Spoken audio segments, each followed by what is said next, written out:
കോഴിക്കോട് കളക്ടർക്ക് കമ്മ്യൂണിസ്റ്റ് ഭീകരരുടെ കത്ത്. സർക്കാർ ജീവനക്കാർ അമിതമായി ശമ്പളവും ആനുകൂല്യങ്ങളും കൈപ്പറ്റുന്നുവെന്നും കമ്മ്യൂണിസ്റ്റ് ഭീകരരുടെ പ്രവർത്തന ഫണ്ടിലേക്ക് സംഭാവന നൽകണമെന്നും കത്തിൽ ആവശ്യം. വിവരങ്ങളുമായി ഗൂഗിൾ ചേരുകയാണ്. ഗൂഗിൾ, എപ്പോഴായിരുന്നു കളക്ടർക്ക് ഈ ഒരു കത്ത് ലഭിച്ചത്? കത്തിലെ ആവശ്യങ്ങൾ ഏത് തരത്തിലുമാണ്? സുരേഷ്, കഴിഞ്ഞ ഞായറാഴ്ച മിനിഞ്ഞാന്ന് വൈകിട്ടാണ് കളക്ടറേറ്റിൽ ഇത്തരത്തിലൊരു കത്ത് കിട്ടിയത്.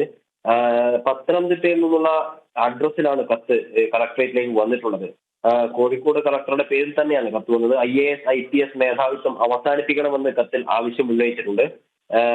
സംഭവത്തിൽ പോലീസ് കേസെടുത്തിട്ടില്ലെങ്കിലും പ്രാഥമിക അന്വേഷണം ആരംഭിച്ചിട്ടുണ്ട്. കോഴിക്കോട് കളക്ടറുടെ പേരിൽ കത്ത് ഇത്തരത്തിൽ മാവോയിസ്റ്റ് കമ്മ്യൂണിസ്റ്റ് ഭീകരരുടെ കത്തുകൾ വരുന്നത് ഒരു നിത്യ സംഭവമായി മാറിയിട്ടുണ്ട്.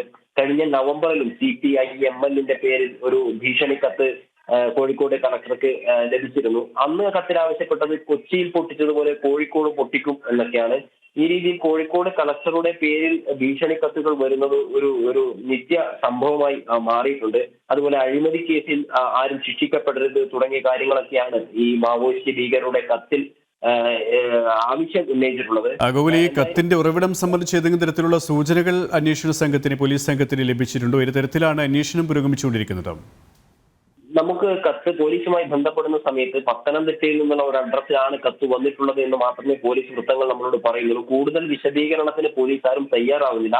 പത്തനംതിട്ടയിൽ നിന്നാണ് കത്ത് വന്നിട്ടുള്ളത്. കത്തിൽ പേര് വിവരങ്ങൾ ഉണ്ട്, എന്നാൽ അത് ആരുടേതാണ് എന്ന് വെളിപ്പെടുത്താൻ ഇപ്പോൾ പോലീസുകാർ തയ്യാറാവുന്നില്ല. എന്തായാലും കളക്ടറുടെ ഓഫീസിൽ നിന്ന് കത്ത് കമ്മീഷണർക്ക് കൈമാറിയിട്ടുണ്ട്. ഇതിന്റെ നടപടികൾ വരും മണിക്കൂറുകൾ മാത്രമേ നമുക്ക് മനസ്സിലാക്കാൻ വേണ്ടി സാധിക്കുകയുള്ളൂ. സുരേഷ്, കോഴിക്കോട് നിന്നും ഗൂഗിളാണ് വിശദാംശങ്ങൾ നൽകിയത്.